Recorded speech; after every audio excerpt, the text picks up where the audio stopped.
I'm going to talk about clouds with trenches and sharp edges. Just to give my background, where this talk is coming from. I've been a project lead, technical project lead and architect for a cloud project for the last 6 or 7 months. For a Google Cloud project.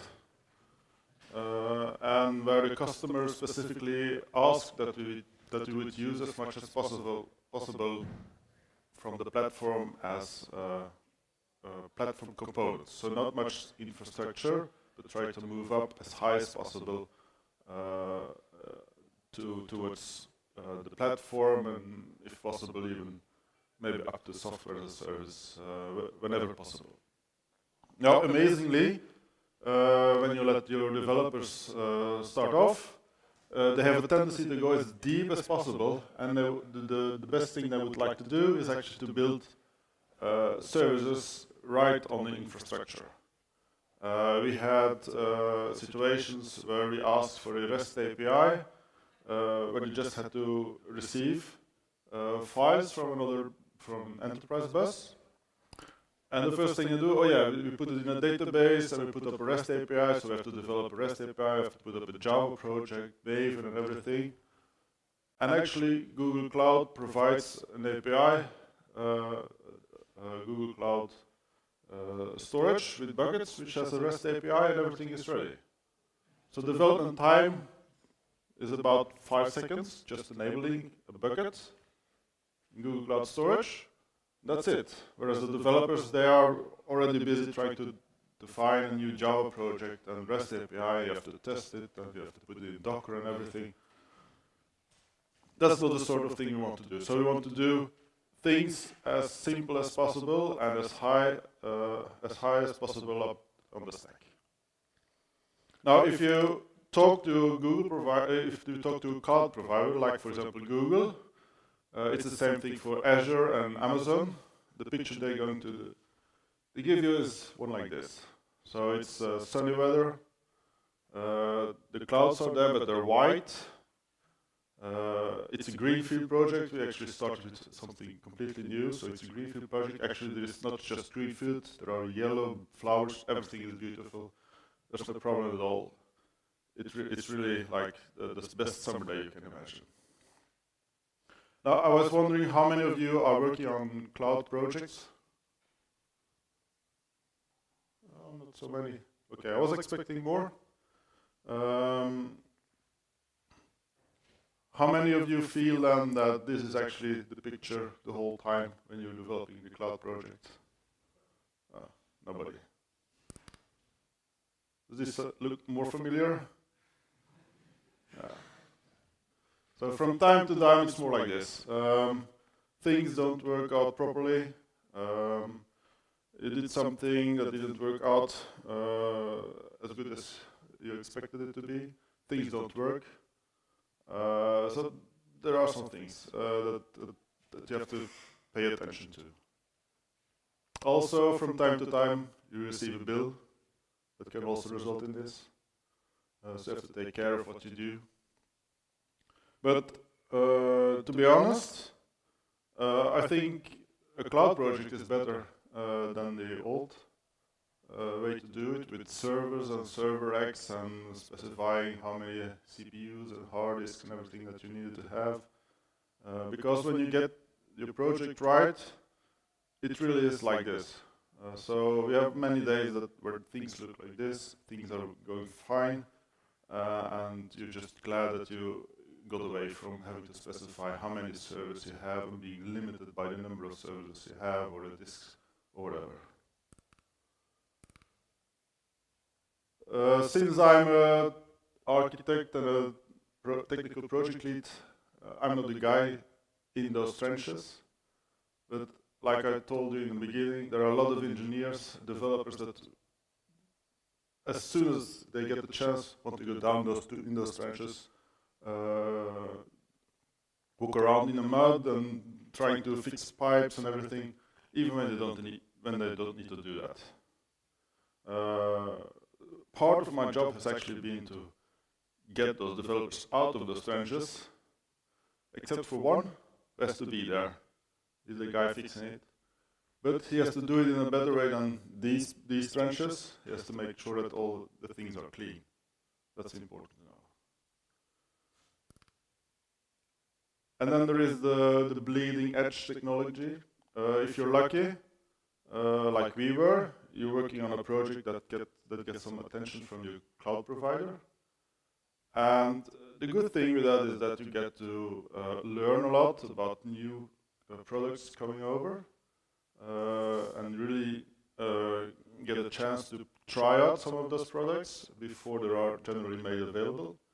There are sometimes alpha versions, but there's a reason why bleeding edge technology is called bleeding edge.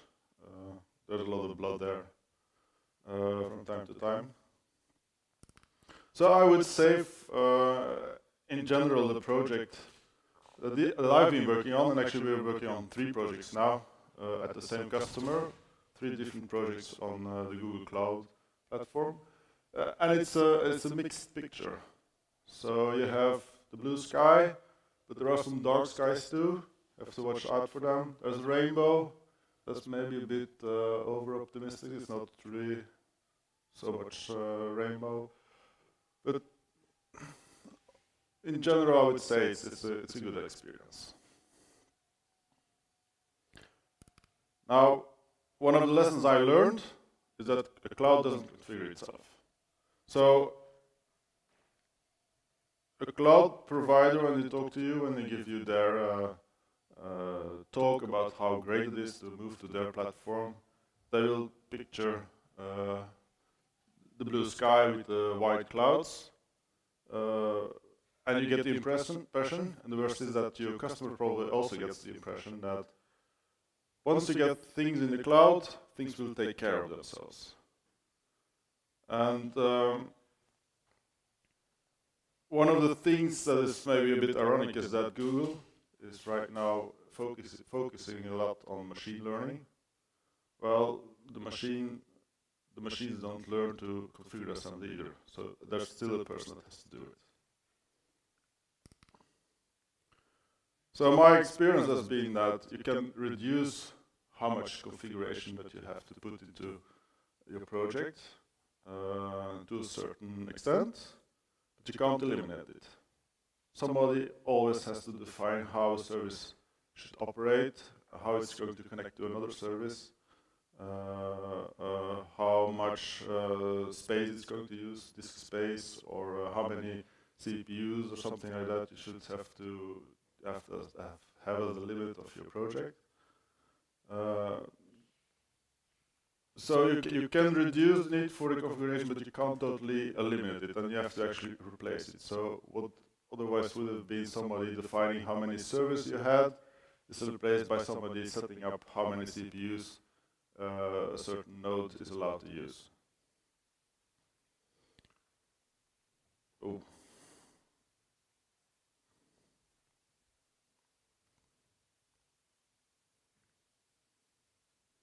So, consequence is that you have to plan for it. And that's one of the errors that we made. When we started our project, we didn't really plan for it because we, to a certain extent, believed the cloud provider that things are easy to do in the cloud, but that was wrong. So you have to plan for somebody to make sure that your cloud, your project is properly configured all the time. And that means that you have to include in the estimates. And I had an issue with the customer actually only less than a week ago, where he wanted us to estimate a new project, and I included about 5% of the development time to be on configuration, and he reacted on it as, why do you need that? Well, the cloud doesn't configure itself. There is somebody who has to take care of stuff the whole time, making sure that nodes are up and running or properly taken down, but you don't need them anymore. That's something that just doesn't disappear. But the good news is that it used to be much more before. It also means that you have to allocate people for it. And we're so lucky that we actually have a guy who loves to configure the cloud and do all those things and program, script, setting up the project. So that's a job that shouldn't be underestimated. So you have to have a guy or a girl who actually wants to do this, really likes to do it, and does a good job. Otherwise, you will run into trouble. And the goal of that person is to make sure that you never end up in a situation like this, and especially not with 10 developers walking around in those muddy trenches. You really want clean trenches, things are connected properly, things are set up properly, security is in place, everything in place. Now, a little story about how we started with this project, because we were also tricked into getting off a bit on the wrong foot. Everybody knows the concept of a proof of concept, so you have to prove that something is possible to do. And that's how our project started. The customer asked us to move to make a little demonstration about moving a certain type of functionality into the cloud. I actually asked to do it on more than one cloud provider.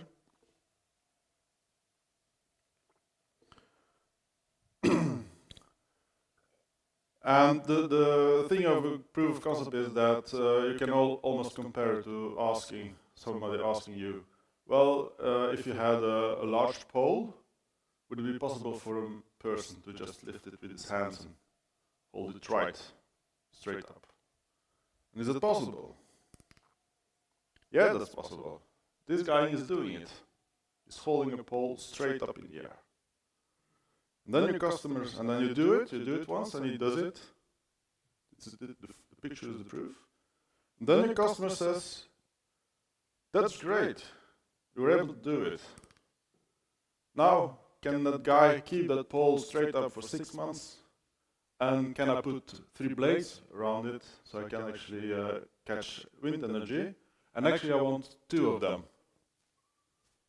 So you did something that's possible for 1 second, and then all of a sudden your customer says, no, I want this, you're so good at this, you convinced me that you're very good at actually holding up a pole straight up in the air, I want this for the next 6 months. So what this guy is doing, that's not the same thing as what's happening here.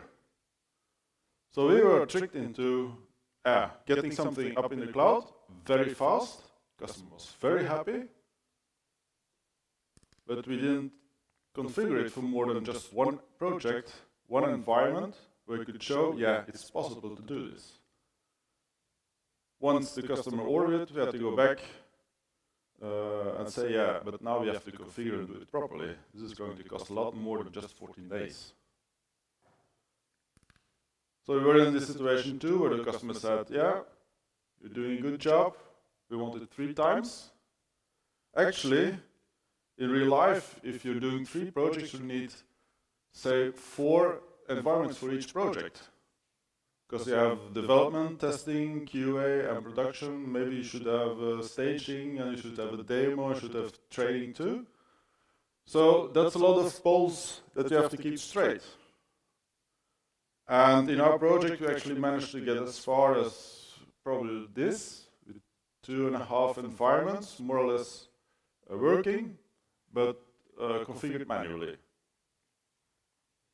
So that was a hard lesson to learn, because we had to go to the customer and say, yeah, we know you're happy with us, and if we delivered work very fast to you, but we actually have to do it really properly if we're going to do it on a larger scale than just setting things up to prove that something can be done in the cloud.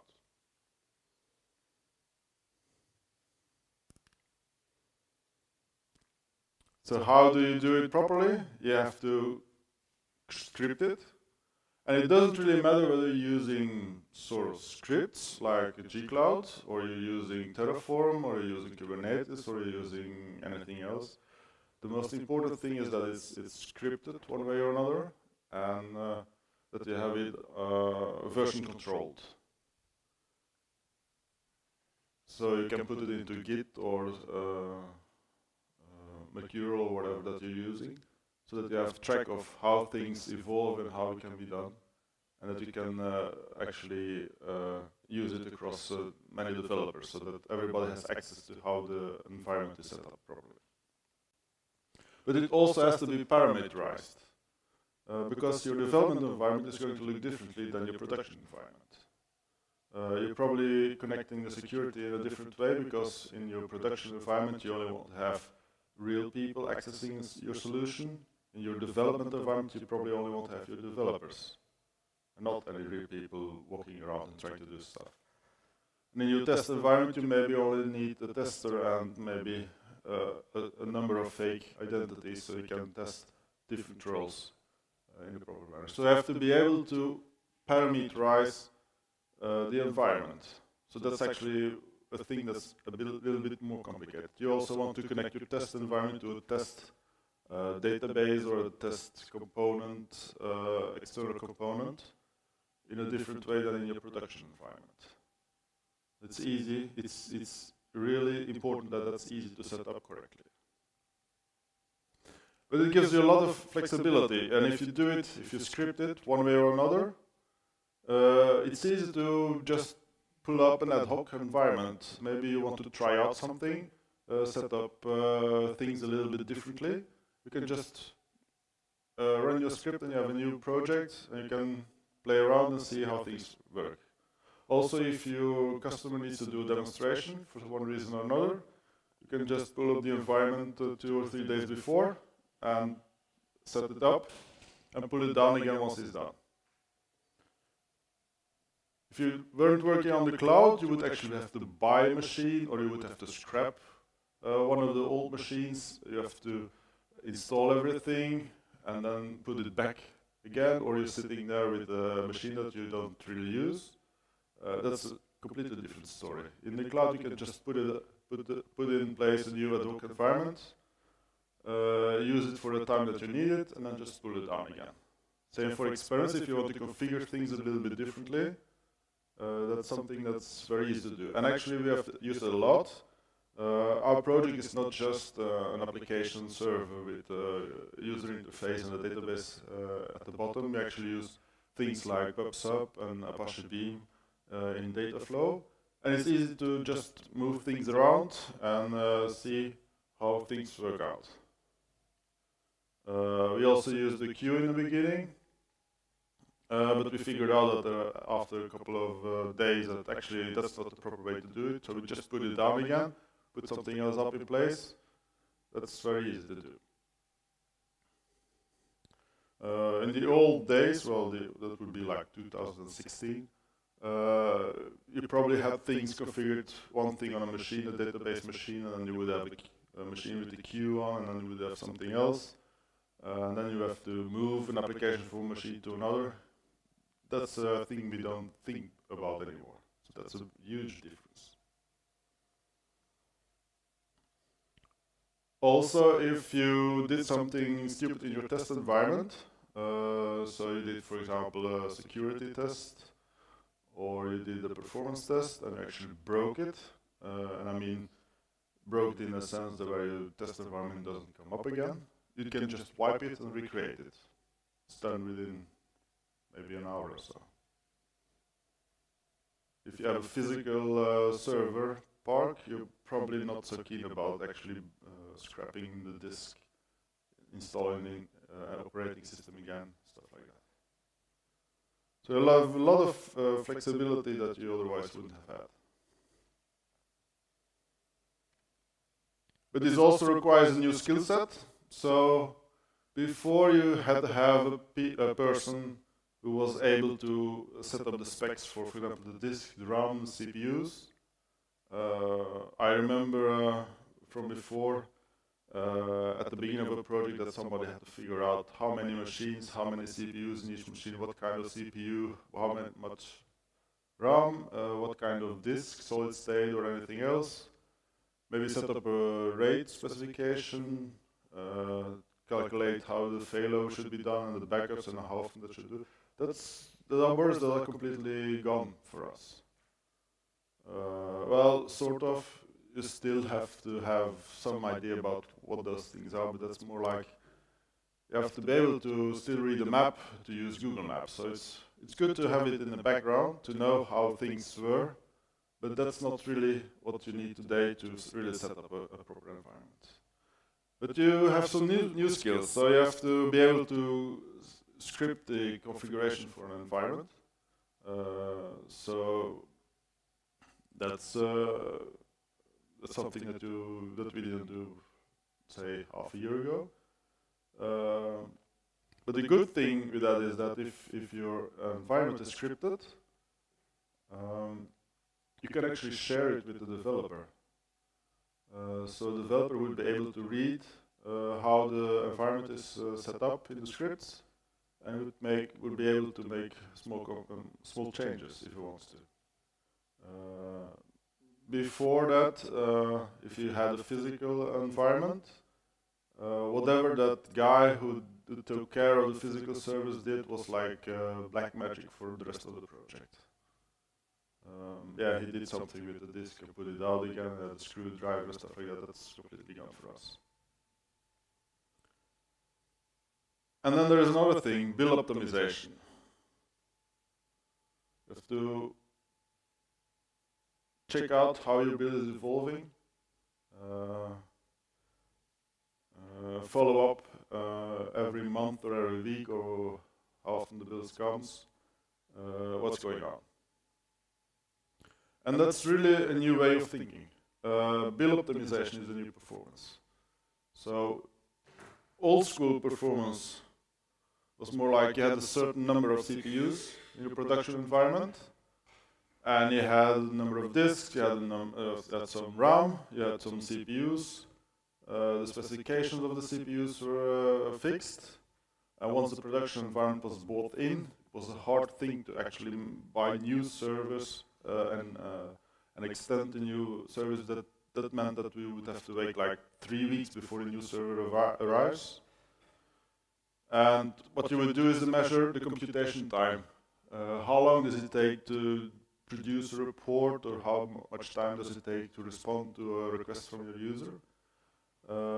That's how performance looked like before. And if you wanted to test beforehand how the performance is going, then you would have to set up a test environment, and then the question was always, does it have to be exactly the same as the production environment?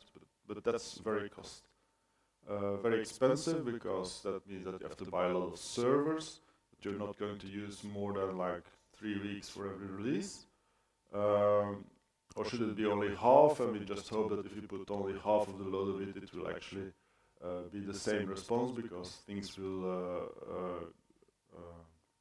extrapolate linearly.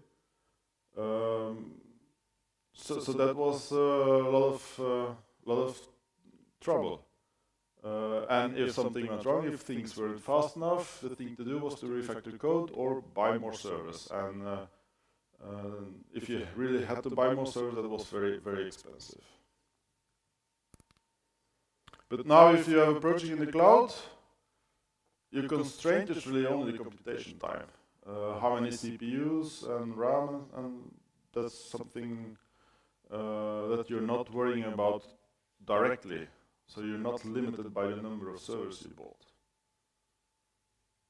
You can be pretty sure that either Microsoft or Google or Amazon, they have enough servers to handle your environment, unless you're doing something very, very strange. And the measurement is sort of the computing time, but what really matters is the bill. And the remediation, if it doesn't go cheap enough, is to refactor your code. If you do stupid things and you calculate the result 10 times instead of just 1 time before you give it to the user, then your bill will be 10 times more, of course. But what you also can do is to refactor the infrastructure. And we have been in situations where we had some assistants from Google, and they said, you can do it this way, but if you do it the other way, this service will not be spinning around the whole 24 hours a day. It will only wake up when some trigger is fired, and then go to sleep again as soon as it's done. Suddenly your cost is down by a factor of 100 or 1,000 or so. So you can actually refactor the code, but also refactor the infrastructure to do things in a smarter way. Use the smarter components that are not so spinning all the day, but just do the thing whenever they need to do it for you. And thinking in terms of the bill, that means that your performance tests are really more like not just counting how many seconds. You still have to think about, is your algorithm not set up in such a way that it takes a lot of time linearly? If you can parallelize it, you're pretty sure you will be able to finish it as soon as possible. The thing is more how many dollars are you spending on your calculation. So my performance test, if it was possible that to actually have access to the API for the billing service, you would have performance tests like this, like do 1,000 times a certain test and verify at the end that it's the cost, the bill, increased only with less than $1. I've actually asked Google if it's possible to do that, and they say, yeah, maybe through the billing API if we dump the spreadsheet or something, so they're not really right there. But this is really what you want to do. Just check every night. If I do this particular test 1,000 times, am I spending how many dollars or how many dollar cents are added to the bill? One thing I'm not so much worried about is that the the cloud provider would increase the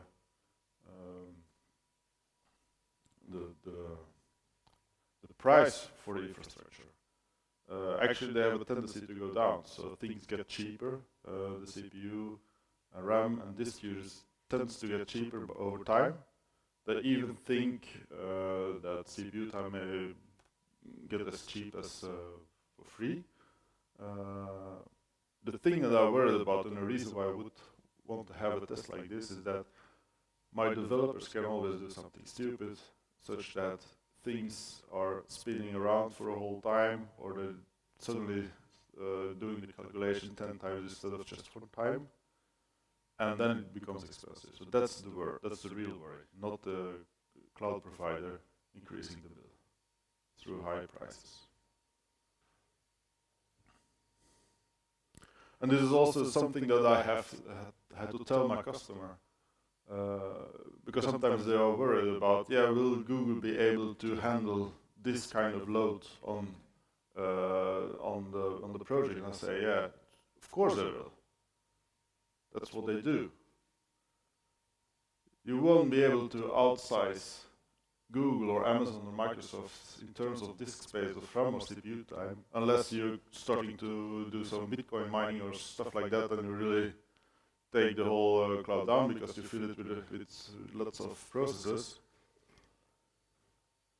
But for a normal project, for anything that would be the scale of Norway or Denmark, you won't be able to outscale either of those three.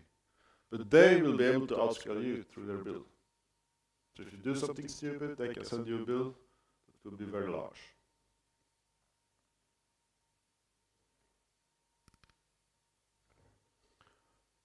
Lesson number 3, clean up after yourself, the old Boy Scout rule. Time is money.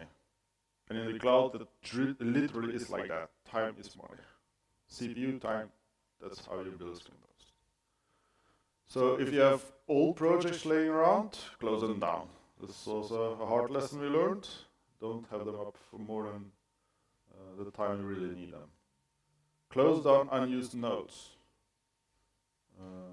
That app engine or little database that you're not sure of what it's used for, so it's almost better to just close it down and see if anybody complains than having it around and spending your money.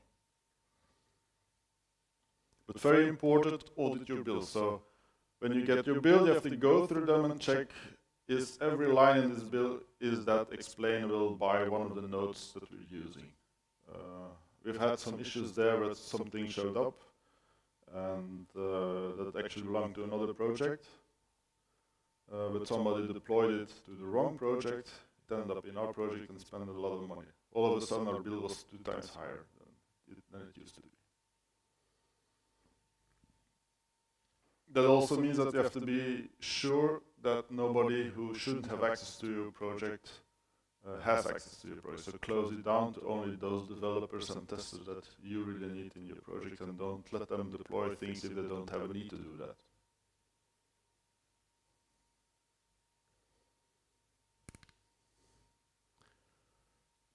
Also a very important lesson, you're in production from day one. That sounds great from a customer perspective, but that's not the way I mean it. It's not like you're actually in production and doing useful stuff. You're in production in the sense that as soon as you have data on the cloud, it's in the cloud. It's not sitting on a server over here where you know only I have access or only the few people inside a firewall have access. By definition, a public cloud is accessible from everywhere. So if you have real data, you have to make sure that all the security is in place as soon as the first bit is in the cloud. You can also use synthetic data, which you should probably do anyway because of GDPR. But even with synthetic data, the structure of the data may be useful for whoever wants to spy on you or on your customer. So even with this synthetic data, if you're faking data, even then you should make sure that all security is in place from day one. You can't just start up a project and we'll close it down afterwards. That's not good enough. So authentication has to be in place so that only your people have access to it, and authorization that only those people within your project who need access have access.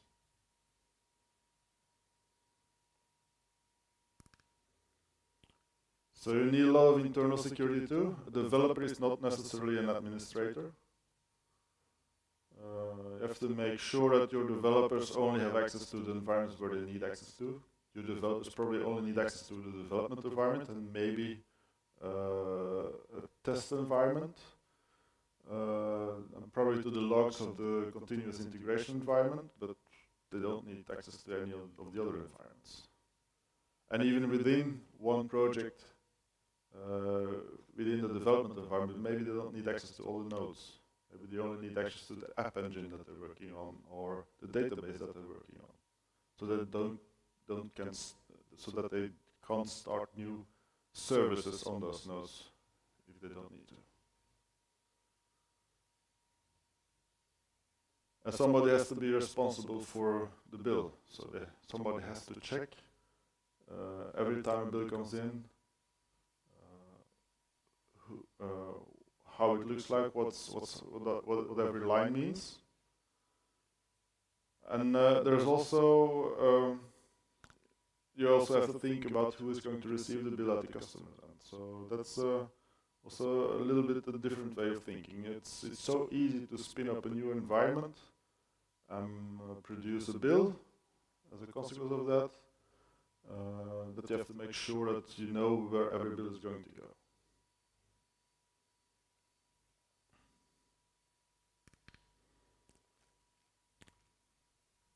Lesson number 5, you don't own the cloud. If you're on AWS, Amazon owns the cloud. If you're on Google, Google owns the cloud. If you're on Azure, Microsoft owns the cloud. So they do with the cloud whatever they want to. So one of the consequences is that there is something like GA, general availability, and the keyword in that is general. So it's only available to you if it's available to everyone, unless it's so that's a very different thing than being regionally available. So we've been in situations where we needed a new component, and we had to be whitelisted because we live in Europe. And that creates lots of trouble, because if you start using that component in your development environment, it's hard to actually move that to the production environment, because then it has to be whitelisted too, and that's a lot of trouble. It's much easier if you stay with the general available components. So there are some ways around the beta versions being only available in the US or whatever region it is. But try to be conservative as much as possible.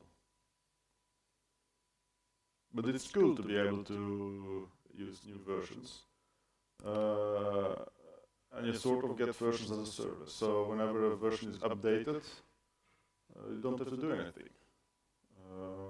And you have alpha and beta versions. It's really cool to be able to use alpha versions, try out what's going on, use new APIs, do even less, do even more with less effort.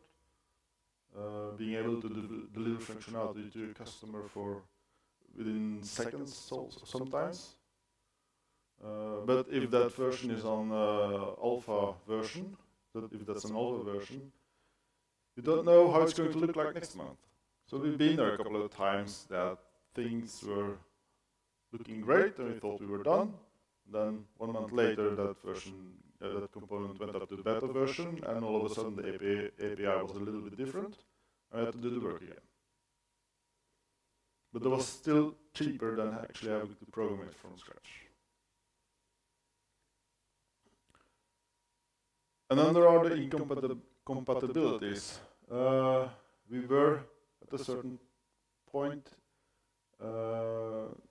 in a position where we wanted to use 2 components. Both of them were, I think, in beta version. And one would expect that at least for one cloud provider, everything would be compatible with each other. But it turned out that the client libraries for those 2 components, they used some libraries further down the line that were not compatible with each other. I don't know whether it was one of those SLF4J's libraries or something like that, but we were there where we had 2 legal versions of a component in our environment, but we couldn't use them together.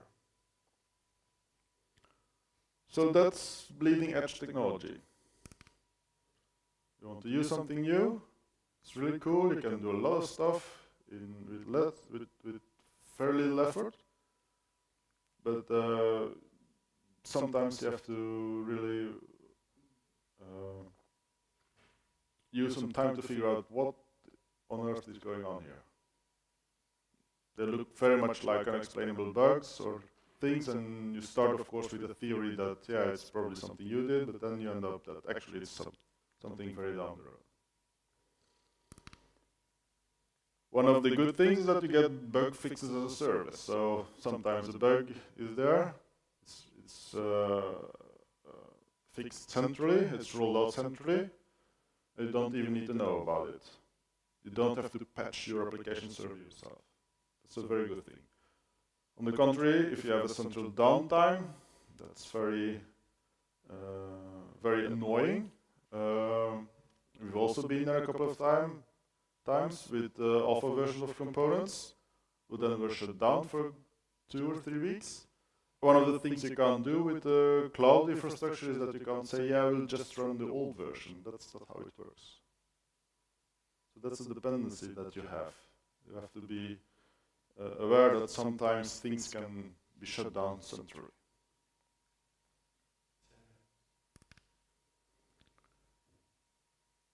Another lesson learned, logging is everything. You have to set up logging correctly. Now you have to do that anyway, of course, but if you have physical infrastructure, you can always see how it behaves and go to the system log and do whatever you want with it. In a cloud infrastructure, it's difficult. You have to set up things so that the logs are actually written correctly, that your log messages end up in the right place, so that you can extract them and you can see what really happened on all those components. And it's very important that you integrate with your logging infrastructure, just not writing down into some file or something like you could do in a physical infrastructure. You actually have to put it in the right place so that the log messages are really picked up, because otherwise you're just getting nothing. We've also been there a couple of times where things went wrong and we had no clue what was going on. We had to call someone, Google support, who had to figure out on a deeper level that we did something stupid. So, quick summary. The cloud doesn't configure itself. You have to make sure that somebody in your team can do the configuration properly and that it's done properly. It should be scripted and you should be able to parameterize it so that you can make small changes from environment to environment without having to do too much work. Bill optimization is new performance. So you have to check that your bill is not suddenly increasing for one reason or another, and if possible, try to make a test that can assert that your infrastructure is still doing things in a proper way without generating large bills. That's also why you need to clean up after yourself, so shut down any nodes, any project that you have, any servers that you enabled, so that you don't spend money without reason. You're in production from day one, not in the sense that you're delivering functionality, but that your data is available if you haven't protected it properly. You don't own the cloud, so if the cloud provider makes a decision to shut down a service or whatever, then you're just at the mercy of the cloud provider. That's how it is. And logging is everything, so make sure that your logging is in place so that you know what's going on, and then you can figure out what's going wrong, what's really going wrong if something happens. So, from time to time, if you work in the cloud, things will look like this. We've been there a couple of times. This talk was based on some of those dark clouds. But I think overall, we're more like a mixed picture. Some clouds are dark, some are white. We try to keep them as white as possible. Questions, comments? Yes? Yeah, so sometimes what can happen is that a component has been made available in the US because they are, for example, in a beta version, and then they want to keep control of who is using it. And that means that when you go in on the help pages or so, you will see lots of information of how to enable that service and how to use it and how to program against it. Then you go to your environment page where you set up the service, and you can't find the button to enable that service. And yeah, that can happen. But it can happen that you're whitelisted for your testing environment and your development environment, but then you have to make sure that you are whitelisted the whole way through, so that you can set it up for every environment. And maybe you're not so sure. You should think through it twice whether you want to roll out such a thing that is only regionally available all the way through to production. Yes?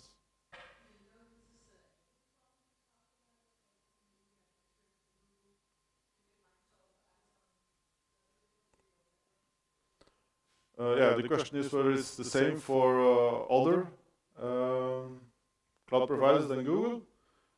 Since they also have a notion of general availability, I expect that it will be, but I don't know how it will work out in practice. It's possible they just don't have any whitelisting or whatever. So I don't have experience there, but I know from other projects in our company that use Azure, that they sometimes also haven't been able to turn on services without having a good reason. So I don't know for sure, but I have a suspicion that it's very much the same. So this talk is based on mostly on that Google Cloud project, but our company also has Azure projects, and what I hear from them, it's a lot of the same stuff. From Amazon, I don't know, we don't have experience with them, but I have a big suspicion that it's very similar. Yes.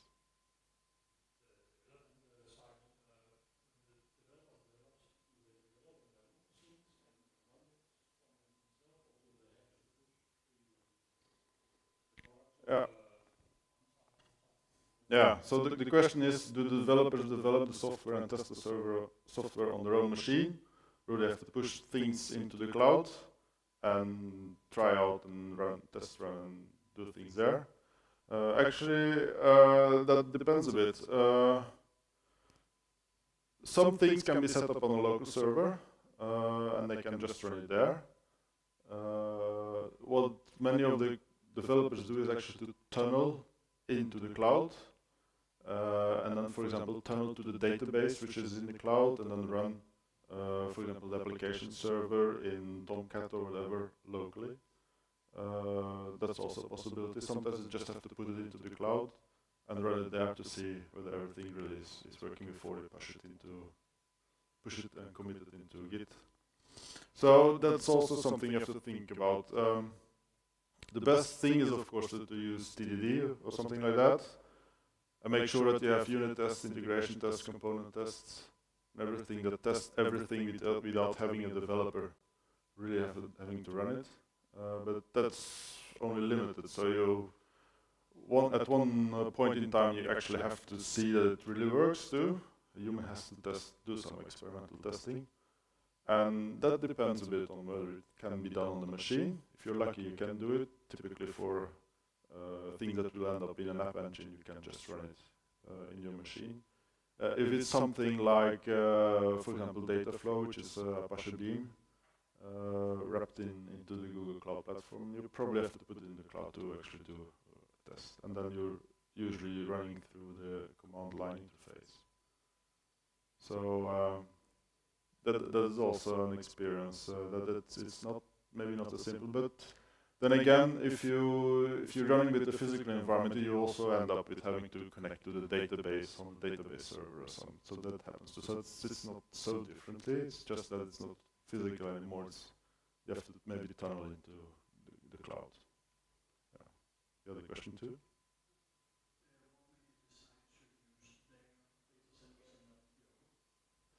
Yeah.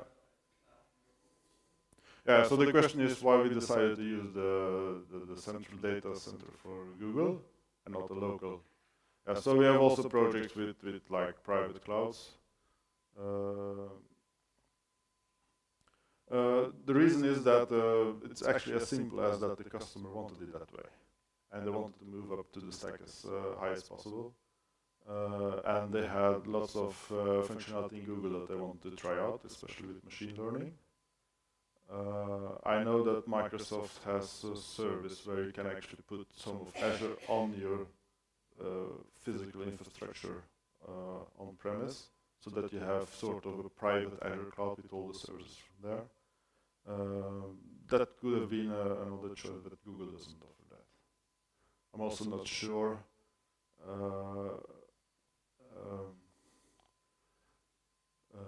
whether that would have suited our customer anyway, because they want to spin up environments as they want to, and then once you have a private cloud, you're again bound to the number of servers that you have locally. So that's also something to consider. If you just want to spin up a new environment for some heavy load testing, you would still be limited by your clouds. In the cloud, that isn't the problem anymore, but the bill can be expensive afterwards. Yeah.